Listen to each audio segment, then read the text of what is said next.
Qatar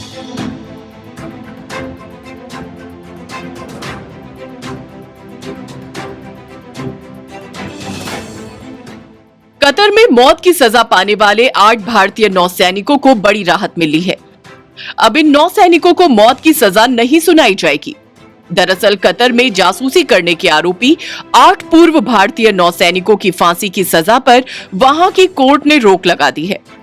Qatar की court ने इन भारतीयों को सजाए मौत की जगह जेल में रहने का फैसला सुनाया है। इस बात की पुष्टि भारतीय विदेश मंत्रालय ने की है। वहीं कतर की कोर्ट ऑफ अपील ने यह फैसला गुरुवार को सुनाया। जानकारी के मुताबिक सुनवाई के दौरान भारत के एम्बेसडर कोर्ट में मौजूद थे। उनके साथ सभी 8 नौसैनिकों के परिवार भी उपस्थित थे। भारत ने इसके लिए स्पेशल काउंसिल नियुक्त किए थे।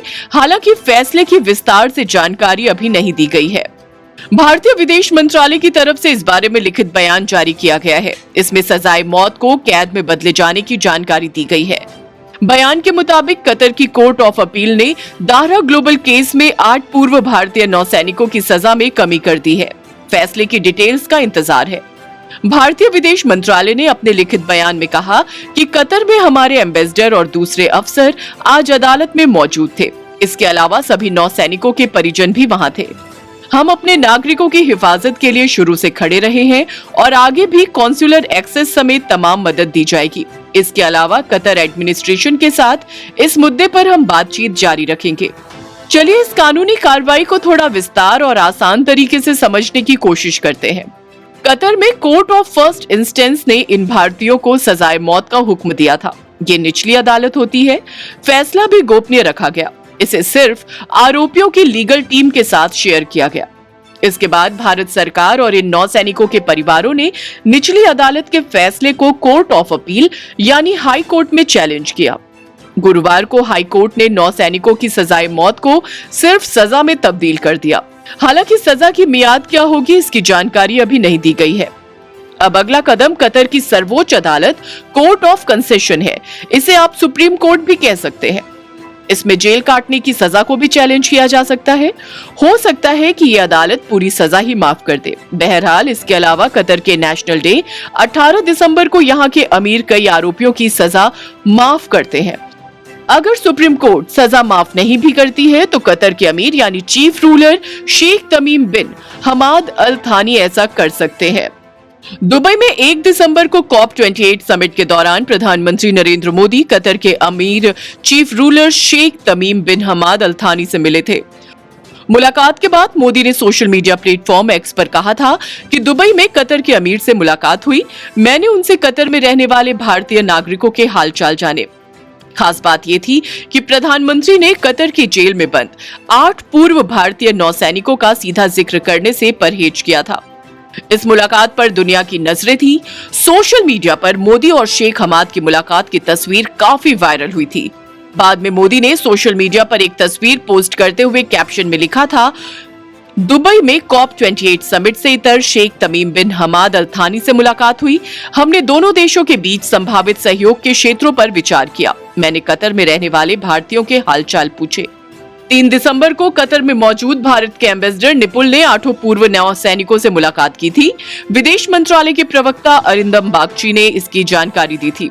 बागची ने कहा था, हमने पूर्व नौसैनिकों की मौत की सजा के खिलाफ अपील की थी। इसके बाद 2 बार सुनवाई हो चुकी है। हम मामले पर नजर बनाए हुए हैं। उन्हें सभी कानूनी और काउंसलर मदद दी जा रही है। 23 नवंबर को नौसैनिकों की मौत की सजा के खिलाफ लगाई गई याचिका को कतर की अदालत ने स्वीकार कर लिया था। विदेश मंत्रालय के प्रवक्ता अरिंदम बागची ने 9 नवंबर को अपील दायर करने की जानकारी दी थी। उन्होंने कहा था कि भारत को इन सैनिकों से मुलाकात के लिए दूसरा काउंसलर एक्सेस भी मिल गया है। भारत सरकार लगातार कतर के संपर्क में है। आपको बता दें कि 26 अक्टूबर को कतर की एक अदालत ने भारत के 8 पूर्व नौसैनिकों को मौत की सजा सुनाई थी। फाइनेंशियल टाइम्स के अनुसार 8 भारतीयों पर इजराइल के लिए जासूसी करने का आरोप है। अल जजीरा की एक रिपोर्ट के अनुसार इन लोगों पर कतर के सबमरीन प्रोजेक्ट से जुड़ी इंफॉर्मेशन इजराइल को देने का आरोप है। हालांकि कतर ने कभी आरोप सार्वजनिक नहीं किए। 30 अक्टूबर को इन नौसैनिकों के परिवारों ने विदेश मंत्री एस जयशंकर से मुलाकात की थी। सूत्रों के मुताबिक भारत कतर को मनाने के लिए तुर्की की मदद ले रहा है। तुर्की के कतर के शाही परिवार के साथ अच्छे संबंध हैं, इसलिए भारत सरकार ने उसे मध्यस्थता के लिए अप्रोच किया है। भारत सरकार ने मदद के लिए अमेरिका से भी बात की है। इसकी वजह यह है कि रणनीतिक तौर पर अमेरिका की कतर पर ज्यादा मजबूत पकड़ है।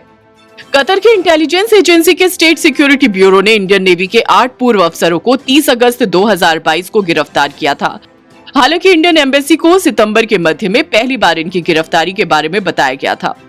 30 सितंबर को इन भारतीयों को अपने परिवार के सदस्यों के साथ थोड़ी देर के लिए टेलीफोन पर बात करने की मंजूरी दी गई थी। पहली बार काउंसलर एक्सेस 3 अक्टूबर को गिरफ्तारी के 1 महीने बाद मिला। इस दौरान इंडियन एम्बेसी के एक अधिकारी को इनसे मिलने दिया गया था। सबसे पहले बात करते हैं कैप्टन नवतेज सिंह गिल की। हिंदुस्तान टाइम्स के अनुसार कैप्टन नवतेज सिंह गिल चंडीगढ़ के हैं। उनके पिता आर्मी के रिटायर्ड अफसर हैं। वो देश के famous defence services staff college Wellington Tamil Nadu में इंस्ट्रक्टर रह चुके हैं। उन्हें बेस्ट कैडेट रहने पर राष्ट्रपति अवार्ड दिया जा चुका है। दूसरा नाम है कमांडर पूर्णेंदु तिवारी का, जो नेवी के टॉप ऑफिसर रह चुके हैं। नेविगेशन के एक्सपर्ट हैं। युद्धपोत INS मगर को कमांड करते हैं। दाहरा कंपनी में managing director retired commander Purnendu Tiwari को भारत और कतर के बीच द्विपक्षीय संबंधों को आगे बढ़ाने में उनकी सेवाओं के लिए साल 2019 में प्रवासी भारतीय सम्मान पुरस्कार मिला था। वो ये पुरस्कार पाने वाले आर्म्ड फोर्सेस के एकमात्र शख्स हैं। 2019 में प्रवासी भारतीय सम्मान में पूर्णेंदु तिवारी को सम्मानित करते राष्ट्रपति रामनाथ कोविंद नजदीक है। तत्कालीन विदेश मंत्री सुषमा स्वराज। तिवारी को ये सम्मान उस समय दिया गया था जब वो कतर में वहां की नौसेना को ट्रेनिंग दे रहे थे। Commander Sugunakar Pakala. Times of India की खबर के अनुसार 54 साल के सुगुनाकर पकाला विशाखापट्टनम के रहने वाले हैं। नौसैनिक के तौर पर उनका कार्यकाल शानदार रहा है। उन्होंने 18 साल की उम्र में ही नेवी ज्वाइन की थी। वे नवंबर 2013 में इंडियन नेवी से रिटायर हुए थे। इसके बाद उन्होंने कतर की company Al Dahra Global Technologies and Consultancy को ज्वाइन किया था। कमांडर संजीव गुप्ता को गनरी स्पेशलिस्ट के तौर पर जाना जाता है। कमांडर वो पद होता है जो किसी यूनिट के ऑपरेशन का हेड होता है। कमांडर अमित नागपाल नौसेना में कम्युनिकेशन और इलेक्ट्रॉनिक वॉर सिस्टम के एक्सपर्ट हैं। कैप्टन सौरभ वशिष्ठ की पहचान तेज तर्रार टेक्निकल ऑफिसर के तौर पर होती है। उन्होंने कई मुश्किल ऑपरेशंस को अंजाम दिया है। कैप्टन वीरेंद्र कुमार वर्मा को उनके नेविगेशनल एक्सपर्टीज के लिए जाना जाता है। नाविक राकेश नौसेना में मेंटेनेंस और हेल्पिंग हैंड के रूप में काम करते थे। अब देखना होगा कि फैसले की डिटेल्स में नेवी के 8 पूर्व अफसरों के पक्ष में क्या कुछ निकल कर सामने आता है। अगर आपको हमारा ये वीडियो पसंद आया हो तो इसे लाइक, शेयर और चैनल को सब्सक्राइब जरूर करें।